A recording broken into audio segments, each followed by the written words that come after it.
everyone. Thank you so much for tuning into another episode of Pietra Elise TV. And today I have a very special guest. He is dear to my heart. He is one of the hottest DJs in LA. You've probably seen him everywhere. Listen, he is doing it right now.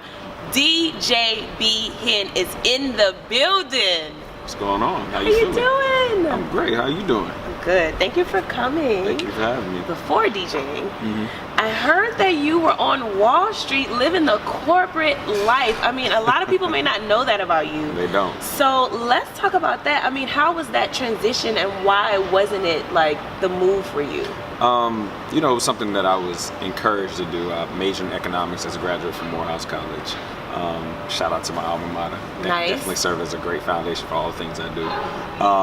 And it just made sense at the time, but I hated it, so it really didn't make sense. You know, there's nothing wrong with investment banking or anything in that particular field, but it just did not resonate with me. Music is something I've always been passionate about, something I always loved. I just didn't know what to do with it at the time. And the more I just kind of grew into myself, I realized that I wasn't going to be able to create value for myself or other people if I showed up to a job 10 hours a day doing something that I hated. So that's why it's called a leap of faith. You have to leap away from that which doesn't serve you or anyone else. So that's how I was able to leave. How did you transition? Because most people have a hard time like transitioning from that 9 to 5 to what you love. Because when you first get started, a lot of gigs you're going to take on, it's going to be free work. Right. So like, how did you transition? How was that? It wasn't just a transition straight from Wall Street to DJing. It was from Wall Street to a record label and then to a telecommunications company. And in each post that I was at, the goal was like, okay, let me get closer to music. And on my last opportunity, I was working in entertainment marketing and sponsorships for Verizon. Using music to sell products and services didn't resonate at all. You know what I mean? I just always loved music for the feeling. And so I asked myself, what can I do to provide that feeling? And DJing was something that was just always in the back of my mind, but I think I was just too afraid to do. And so that journey looked like saving my money, you know, talking to a lot of people within the creative space who had sacrificed a lot to be where they are today, and just really a strong, deep, resonating sense of faith that my abilities would be able to create value for other people. You know, it was hard. It was not the easy thing. I'll just do it, and I did it. I thought about today, and I did it tomorrow. No, it was a process. And so you have to trust the process, trust and listen to your gut. You know, that which is within us that's meant to be birthed. Only I can do it. Only you can do it. You know. What I learned more than anything else is that everything you need in this world is already within. Like literally, everything you need is within you already. And your gifts will make room for themselves. You know, the universe responds in kind as long as you're intentional about creating value for other people. You know what I mean? I've said that so many times that if you're an artist or you're in any type of creative space, it can't be all about you. It's how does your gift serve the world? And even if you're not an artist, if you're a veterinarian or want to be a veterinarian, or if you want to be an attorney, no matter what space you're in, it's all about making sure that your gifts are serving other people, and by focusing on that, your gifts will make room for you. Right. Because oftentimes the concern is financial. Like, how am I gonna make it? Am I gonna get money? That's the wrong place to focus your interest on. If you're always focused on money, you won't have it. Right. And how have you feel like your platform has been able to serve others? Of course through music, but how are you able to get behind that DJ booth and pretty much make you come into the room, like in that space? That's a great question. Wow, that's a really great question. You know, music is the strongest form of touch.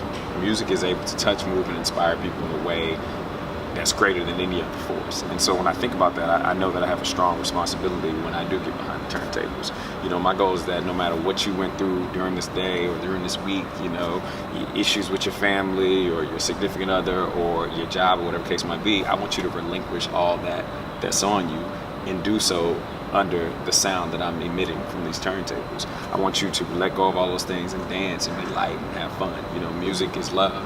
And I pour into it to give people that feeling, to love one another. So I think that more than anything else is how I'm able to get behind it and do what I do. What would you say is some disadvantages of DJing? Sometimes the disadvantage of DJing is people think it's all about sex. Honestly, they think because you're moving in the room and creating this great energy that converts over to sex. And I mean, sex and sensuality definitely plays a lot within the craft, but it's not solely about that. It's really more about love to me. on the flip side of that, what would be some advantages to DJing that you love so much? I love, and what I never imagined in DJing, that it would take me around the world. It would give me opportunities to work with some very distinguished dignitaries and artists and celebrities, and it's shown me a different side of myself. It's shown me just what's possible, and I love that. You know what I mean? I love it. It's pushed me to set intentions, and really, I'm amazed when those intentions come to manifestation. You know what I mean? Like, particularly, like I said, the travel thing. I think the biggest misconception I have is like, oh, I'm gonna be broke. You know, I'm never gonna be able to do this and do that. And if anything, aligning myself with the gifts within the space of music has afforded me more than any other thing I've ever done in my life. Yeah. You know? And let's talk about that. Let's not be modest. I mean, you have traveled all over the world and worked with Michelle Obama. Like, what was that experience like? It was amazing. Like, it was amazing. The Obamas are some of the most genuine and sincere and heartfelt people that you ever want to meet. Anything that you think of them is exactly what they are, you know. And to have DJ for them on more than one occasion is a blessing. You know what I mean? And that's exactly what I mean. If I stayed in corporate America, then I don't think that opportunity would be bestowed upon me. But being able to love on people in a way that touches people, and it makes it all the way up to that high office, if you will. It displayed to me that something's going right.